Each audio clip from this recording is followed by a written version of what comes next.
Cancer, welcome to your monthly Sidereal Astrology forecast. This is going to be for December of 2015. My name is Athen, and this is for Sidereal Astrology, very different from mainstream astrology, which you can find more about down below. All right, Cancer, so this month, another very transformative month, especially these first couple weeks when we have Mars joining up to the T-square between Pluto and Uranus. So that's going to be very important for these first couple weeks, but then things sort of become more expansive. We have the Sun then going into Sagittarius to join up with Mercury, and Venus going into Libra, where she's in a much better position, and a full moon in Gemini. So let's go ahead and build this up. If you have any questions, please comment down below. This is going to be very general. I do get more specific in the weeklies, so if you want a more specific look, do watch those weekly videos as we go through the month. Now, these first 5 days, Saturn is going to still be squaring up to Neptune. So not nearly as strong as last month, but to some extent that uncertainty, that doubt about the future, perhaps in terms of how things are unfolding, where are they going, where are they headed. And this could be specifically related to your self-expression, anything creative, which has been Saturn in that 5th house, anything you're passionate about, as well as the deeper aspects of life, which has been Neptune in that 8th. You know, having faith and trust that everything that is about life, death, beginnings, endings, transformation, and healing is unfolding in divine timing and for divine reason. So this square can be very constructive. This is a time where you can really build those ideals that are really meaningful to you in life. That is that 8th house where you can have bond, you know, a bond to relationship, a bond to career, a bond with yourself, a bond with home and family, whatever it is that's been, this strong ideal in, with Neptune in that 8th. So building it slow and steady over the next couple months while this aspect is still an orb, but having faith and trust too, that everything is unfolding naturally in both of these areas in the way that they're meant to, in the way that's actually for the best, even though we may not necessarily see it or even know what is going on.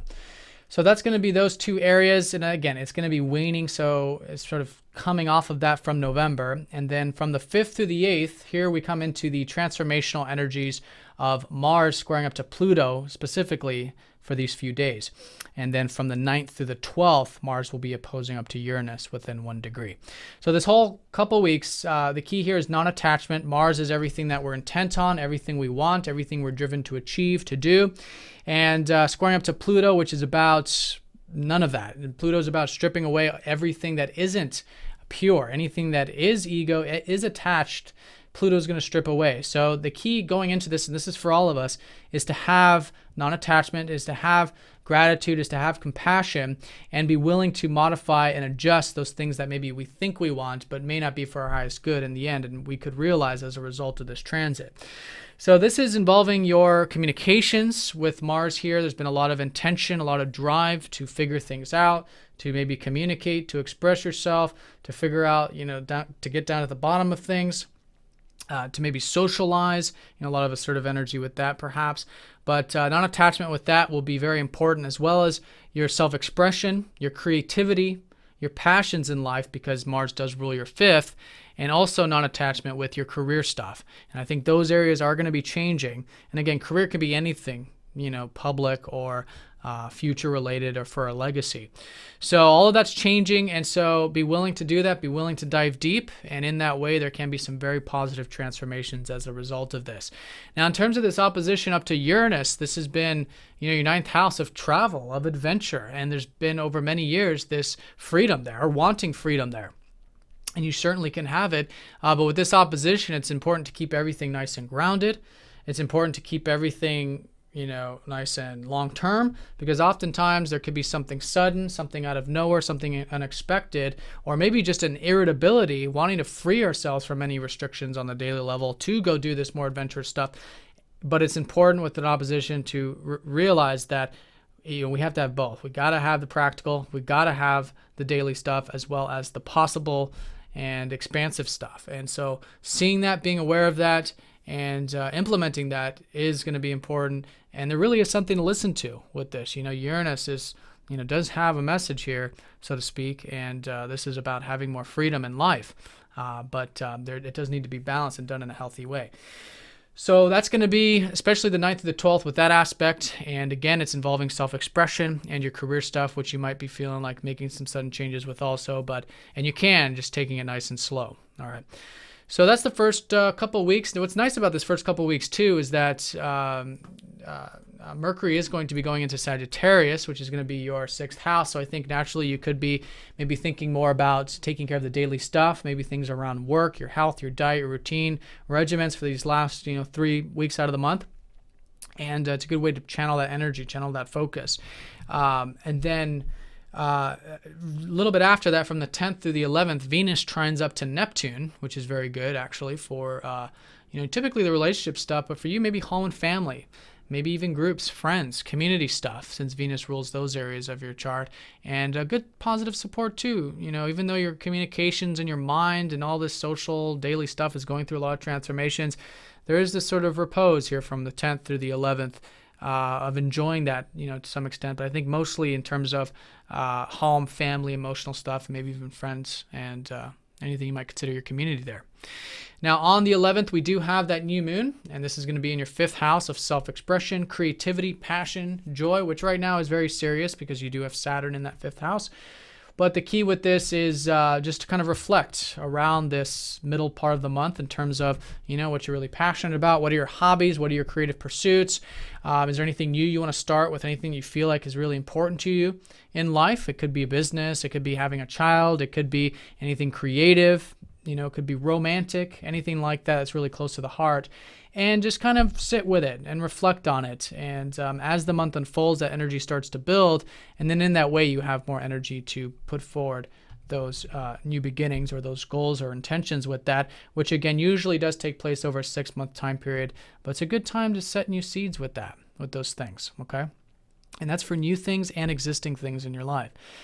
So that's where the new beginnings are. It's actually a nice house to have a new moon in. And then on the 16th, we do have Venus then going into Libra, where she's much better placed, no longer debilitated there in Virgo. And so this is all in regards to home and family stuff. You could certainly enjoy this from the second half of the month into January. Those relationships, maybe with family, connecting to your emotional body, more of an emotional connection to your inner relationships. And even the groups and friends and things like that as well, since Venus rules that 11th. All right, so shift there, middle of the month. And then on the 19th, that Mercury, where you could be, thinking and working on that daily level, is going through a transformation. So with all this stuff that is deep and transforming with the work, with the daily stuff, right, which has been Pluto in that 6th house, now Mercury goes there to help you understand more about it, help you change your mind, like get rid of some old stuff and old thinking patterns relating to the stuff that's just no longer been serving you, and go through that transformation process. So this will be an important time around the 9th for all of us. And the key, just like as with Mars, because he's going to be part of this T-square, is to take it slow, be open to change, especially the change, because it's going to be a conjunction with Pluto. Not jump to anything, watch any rash things, which is Uranus. If you're feeling uneasiness, which is often the case with Mercury and Uranus, with Uranus and Pisces, it's about just kind of taking a step back for a second, putting a little bit more of a pause, a little bit of a breath involving the communications and things like that. And that'll help everything become more grounded, more stable, and help you connect to that deeper core, which is going to be really the key between how you communicate, share, but also, maybe getting some more rest and some more alone time, since Mercury also does rule your 12th as well as your 3rd. So that's going to be that 19th. And then on the 21st, we have the sun going into the 6th. So here, I think more focus in terms of the health, diet, routine stuff. The sun shining that torch there for you to maybe do some of that self-improvement, more energy there. And then on the 25th, which will be Christmas, for those of us who celebrate Christmas, we have a full moon. And that full moon is going to be in the 12th house, nonetheless, which is very much about that Christed energy. And so here it's about having awareness of everything that is really meaningful to you in life. It's the 12th house, so it's everything that's deep. It's spirituality. It's being grateful for even though things that we don't even know about life. It's really going within, having that compassionate, unconditional acceptance and love for our life, for everyone around us, and having that kind of view of things, that gratitude there. So that's going to be an awareness time period. It could also be a culmination from over the past 6 months involving anything new you've started spiritually, but at the very least, an inner awareness and an inner illumination, which then can be transmitted through the other areas of life generally. Now, also on the 25th, Uranus does go station direct, which is in that 9th house of yours. So there is things shifting with that freedom, with that expansive view, maybe with your philosophy, spirituality, things like that shifting around the 25th going into January to again help you connect to more of that freedom along your life path by going with the flow, which has been Uranus and Pisces in that 9th house. All right, Cancer. So I hope you guys have a great month. If you have any questions, please do let me know. Have a fantastic holiday season.